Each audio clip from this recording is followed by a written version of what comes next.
Panalangin kan sa mga katalagman.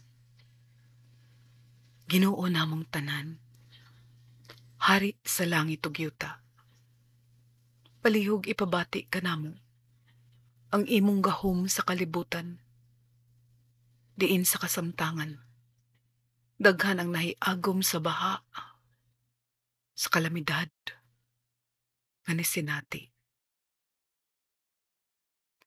Ipabati karon ka namo ang imong presensya aron sa pag-undang sa mga umaabot pa nga mga katalagman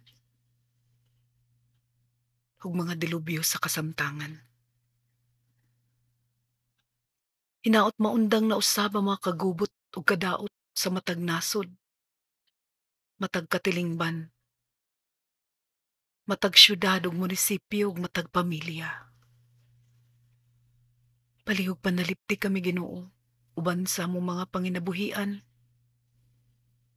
sa among mga mahal sa kinabuhi, sa among mga higala. Lakip na kadtong walay nagmahal kanila, ug ang tanang pamilya sa kalibutan.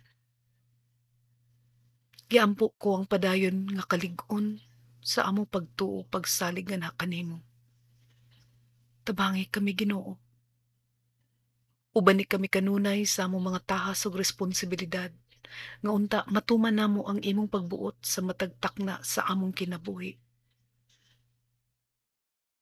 Sayloa kami sa among mga kalapasan Ginoo, sa wala pag-amping sa kinaiyahan, sa wala paghatag og bili sa mga grasya nga imong gihatag kanamo, nga kakuhaan sa among panginabuhian.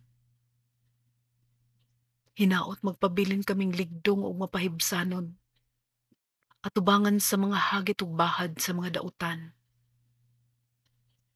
Luwas sa kami gikan sa mga delubyo ug katalagman.